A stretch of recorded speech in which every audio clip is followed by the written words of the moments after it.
Sharon and I wanted to, it's too much to sum up, really. Overwhelming. But I loved the last comment in question because it really did touch on so many things that Sharon and I have talked about and that we hoped that this conference would achieve. And that is connecting members of various fields, various related fields with each other and having that dialogue between the market, between conservators. And I was making a list earlier and it got longer and longer. Scholars, lawyers, artists, estates, fabricators. We're hoping that there are representatives of all of those fields here and that you'll all take away from this a connection to each other, but also this sort of mission to go forth and work together. Yes, that's what we felt was one of the most useful things in bringing everybody to the room, into the same room. So we thought also maybe you would want to tell us what you took away from it for your own fields, because there are so many different fields here in the audience even. Yeah, and I think something we did want to note that a number of people have asked is that the hope is that there will be a publication that may grow out of this with people who participated and people who were unable to participate that will become a reference for many of us. So if you take that into note, if you have suggestions for that or for future programs or any other thoughts. I know you're all tired. Exhausted. Well, we could throw in a few thoughts of our own, right? We can. We were talking a little bit earlier, that issue of transparency, and that keeps coming up. So many of us, we are afraid to talk in public, and I can speak, Bill I think is still here, so Bill can stop me if I'm saying anything I'm not supposed to as his client, but we were very involved in the Knoedler lawsuit, and we pursued that very publicly, and that was not an easy thing to do. But we did have institutional backing here at Dedalus, and we had a board that supported that. And so we had a great legal team that included Bill and other lawyers. And I'm not saying that that's the right thing for everyone, but it was important. It was very important to do that. And I know Jack's talking in the background, but I want to call out our president, Jack Flam, who really stood strong in that. And he said, that's what we need to do, and that's what the Catalogue Raisonné is for. I'm sorry, I didn't hear you. I'm just saying nice things about you and Bill. But those things they're not easy. But our hope is that through transparency and through working together, we can create forums. One example that Bill talked about today is AIA, but that's one example among many possibilities for us to get this information out there and to change the way that scholarship and conservation and factual information is presented and how we tell each other and we talk to each other about it. And that does mean we talk to lawyers and we talk to conservators. And as a Catalogue Raisonné, it's a wonderful thing that it is often at that intersection between so many things. It's provenance, it's the market, it's archives, it's objects. It's so many of those things, and we have come to rely so much on each other. And it is a symbiotic relationship, but it's sometimes also a fraught relationship with the market and with other institutions as well. And that's why we thought this was a really good forum for this type of conversation, because it touches on things that are important to Catalogue Raisonné scholars. Does anybody have any thoughts on these issues, having worked on these sculptural issues for so many years? In the last sort of 10 years, the access to scientific and analytical instruments, the cost of them, the portability has meant that we have much more quickly can sort of gather information. But it's really no use just having the information about say the alloy of one bronze on its own. Even two bronzes, like the antiquities we saw, doesn't really prove anything. You have to collect a lot of samples and start comparing them and build up a database. And then you can begin to draw some conclusions. And that means sort of providing the access, making use of conservators and institutions who are very willing to gather this information. They want to build it up just as much as individuals and private collectors.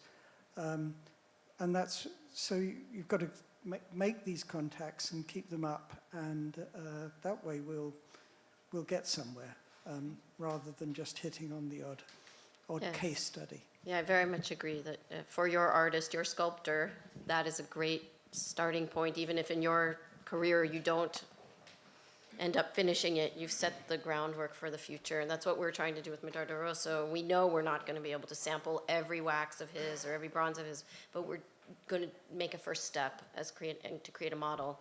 And I think that's information that anybody who's making the posthumous casts, foundations, this is information that will be priceless in thousands of years, so that people like who work, like Jens, have a lot of information to work with. My experience has been that a lot of the people who do the technical studies don't share that information, even more so than from the other scholarly point of view. That's the area that is most kept privileged from one specialist to another. Not just scientists, anyone who does that physical analysis of a work. Usually, if they're doing it for a client, it's kept very, very privileged. And so people are literally reinventing the wheel all the time in that area. Well, in our case, with the Rosso study group that I showed at the introduction, we were really concerned that if we reveal every single bit of the analysis, it's a recipe for forgeries. So that has been a huge concern in our group, and we're still discussing what to do. Should we reveal all of these traces of alloys so that somebody can make a perfect replica? Should we give a general idea? Should we say what our findings are without giving the percentages? I mean, it's a long discussion. I'd have to disagree with that, the more information that's out there, the more you know and everybody else knows. And this, I agree, it's often the clients who are restricting access to this information. But think about it in medical terms. I mean, the more you know about things, objects, whatever, the better informed everybody is. And it's not a recipe for faking. I mean, frankly, the faking can be done, is done now, and the sort of subtleties you're talking about are not as a faker's interest. You can do the faking much more easily without needing to know the percentage, the fraction of lead that's in a particular alloy. Mm-hmm. Derek, I saw you speak a couple weeks ago, and I really appreciated because you called out in front of estates and galleries and conservators and archivists that you give information to a Catalogue Raisonné project when you're able to. And I appreciate that, and I appreciate your doing that publicly. Just wanted to add to that we, in the scientific side of things, don't totally agree on what degree of information is useful or not. And so then to put it out in the public where people might not be educated to use the information well, it's like putting an X-ray out there. I mean, it takes some expertise and training to read it, and often one can misinterpret it and read into it and create these huge, theories about things that, with a little bit more of the information that one needs to interpret it, one might interpret differently. So there's that double-edged sort of wanting to expose people and share this information with people as much as possible, but then also, the possibility that it's misused. And that's something, I've done a little bit of research into the history of conservation things, and that's something that people were worried about in the 20s and the 30s, and, sharing that kind of material, because it was even then sort of misused. So. Right.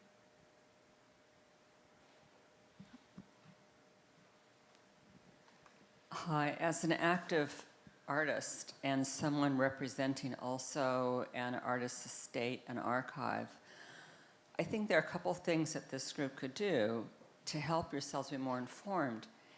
and also to try to get the information out. Artists have to be encouraged to keep logs of their own work, to document it. You have to encourage the foundries to keep their records. And you have foundries, and big and little, working everywhere. And not every person who runs a foundry is ethical or moral. So, and it's very easy to say, well, this person running that estate or that person, they shouldn't be doing this, they shouldn't be doing that. But you need to ask why these things are done. And from that, you're going to develop, I think, how things work in actual practice. Not just these rarefied Medardo Rosso or Milo or whoever, but really how it works in practice every single day where they're working, and every single time we go to the foundry, and every time we order a work from a foundry, what is happening now, and it will inform what you're talking about. That's something that Sharon and I also talked about, is that the hope with this conference is that to move beyond just the black and white of good, bad with posthumous casts, but knowing that these exist. And so how do we talk about them? How do we describe them? How do we vet them? How do we make those records? And I really appreciated the people who talked about their own organizations or families who had made posthumous casts and their reasons behind that, and how they're keeping track of those, because the records are key. I mean, I think every Catalogue Raisonné, but every conservator and scholar and curator, I think all of us, every lawyer, we rely on those records, and that's absolutely something we're advocating for. I have another question. Just there was a lot of talk about good labels and all the information that could be in those good labels, and I'm wondering, what does the possibly interested party who reads the label at an art fair, for instance, do with that information? I mean, once we know that it is whatever it is, ultimately it ends up impacting the price of the I mean, what's the next part of the conversation? And I feel like that's something that's been a little bit of the big elephant in the room, that it seems like whether it's a posthumous cast or a original cast after blah, blah, blah, or whatever it is, all of those distinctions somehow add up to some hierarchy in value, but who ultimately sets that?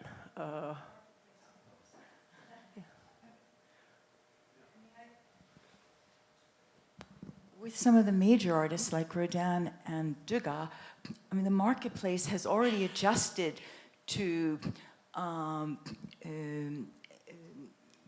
whether it's a lifetime Rodin cast, whether it's an early cast, whether it's a later cast, whether it's one of the Cantor museum casts that are fairly recent. The marketplace has adjusted to that.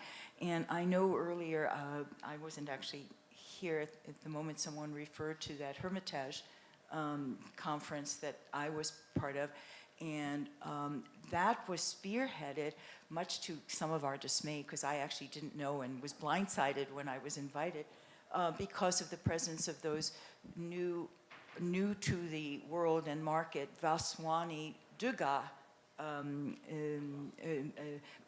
plasters and now bronzes that are going for millions of dollars. And many of the specialists in the United States were afraid to speak out, although there were a series of articles in Art News and also in the Art newspaper about it. And some of those were going to be on display at the Hermitage at the time of this conference. So there was a lot of concern about the conference, that it was giving validity to posthumous bronzes. Well, first of all the Degas bronzes are posthumous. So there's posthumous and there's posthumous. But whether these were even based on real lifetime casts, plasters, was the issue. And many people think that they're not.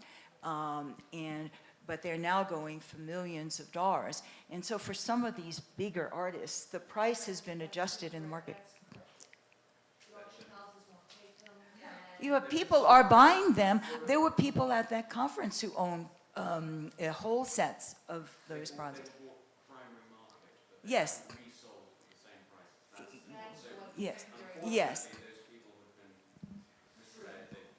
Well, there's still controversy. There are some respected people who believe in those works, but the fact is the market has adjusted to this. I'm not really part of the marketplace. I don't know exactly always how that gets adjusted, but the people who are in there whose livelihoods depend on pricing something right know the difference between this foundry versus that foundry when it comes to a particular sculpture. It seemed to me in our discussions that there are two related categories. There are information such as cast by Valsuani, and then there's interpreting when What does that mean? Yeah. that was Valsuani. So what you put on it's the transparency of laying things out on the label, and then it's the education of how you interpret that. And I think both of these things are important to go hand in hand, and this comes back to the scientific information, that only part of it is putting it out there, and if people can misinterpret scientific information the same way they can misinterpret any sort of the date a work was made. So putting it out there runs that risk, but then putting all information out there runs that risk. So it seems better to put it out there and work with, for example, the idea of using the Getty vocabularies in order to try and come to some sort of consensus about what these words mean, to help that process of interpretation from taking what you're presenting on a label to something that people can then understand and move forward with and make an informed decision. I had another point, but it's just gone. The other thing I want to say about labeling is that I'm very confident, I have the advantage of currently living in painting land, so not having to worry about this, but I'm sure from previous experience of campaigning to get a casting date put on a label, you do get reassured that nobody cares. And nobody's reading it because they're used to not reading a label with a casting date on it. And it's a chicken and egg thing. So if we want to get that information out there and have it available to people so that they get used to seeing it, get used to interpreting it, you have to make that initial push and, campaign to get it out there. Like this group and the people who came, that we should be working together to somehow come to some agreement about what exactly all of these terms mean so that we can be on the same page and use those terms in some more even way. And I don't know how that, is anybody working on that? Like, is there some kind of standard? Is this the idea of trying to get the That could be a great AAT to project. represent that Right. vocabulary more? That could be a wonderful project. I mean, that could be, Katie's going to hate me for saying this, but that could be a CRSA project. Right. In the same way, I mean, that what Bill Sharon was talking about, where they've set up, 15 points for how they're going to proceed with this thing that they're doing. It could be an interesting thing just to have a committee put together a vocabulary from the CRSA having to do with various kinds of posthumous casts. Or even just the original, that whole range of types of original casts. Yes, and yes, exactly. I can't believe that the Getty vocabulary doesn't already have something like this. I don't know, they're very iffy on bronze vocabulary.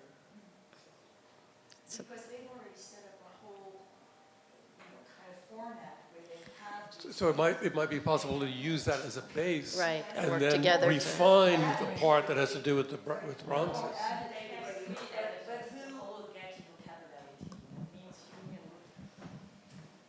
Union list of artist names, AAT, Kona, etc. And the AAT would be the place. But they don't have, what would you need to have millions of URIs of art-related terms? 3, 4, 5, 10 editors are not enough. So from my experience now working on this provenance thing, I can say that they highly depend on any contribution from scholars, and so they depend on you for those kind of questions. And I think it's a good start to look where they are with, for example, when I've searched it correctly, surmoulage doesn't exist, but there is copy, there's version. Of course, then also it comes to prints. But I think they could make, again, the structure can be so deep to then define what it is for prints and what it is for things. And so, yeah, I encourage you too, since cast is often the first line in provenance. I rely on you. That's a great idea.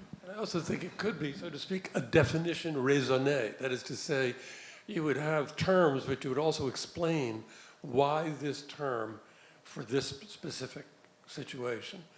So that it wouldn't just be a dictionary, it would be a kind of annotated vocabulary. And I think that could be extremely useful because then people who are using it know exactly why a certain word is used and what the parameters are of a certain usage and what using something else will imply that you don't want to imply.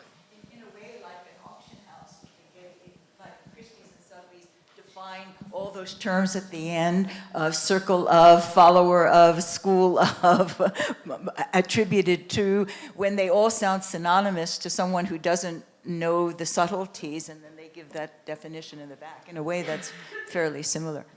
Getty did publish, looking at European sculpture, a guide to technical terms, $20 from the Getty store, which is great. You can buy it from, Well, I remember that. in that case, and somebody mentioned it, Spare Faute, the late Dominique Bozo, a 500-page volume on terminology for bronzes. Oh. Well, they're not really circulated, it was very expensive. Dominique Bozo and his team. Right. You have it? I do not have that.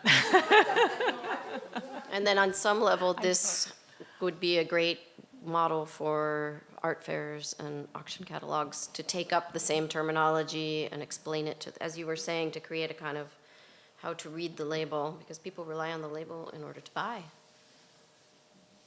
And where there's no clarity. It is sometimes a tough sell.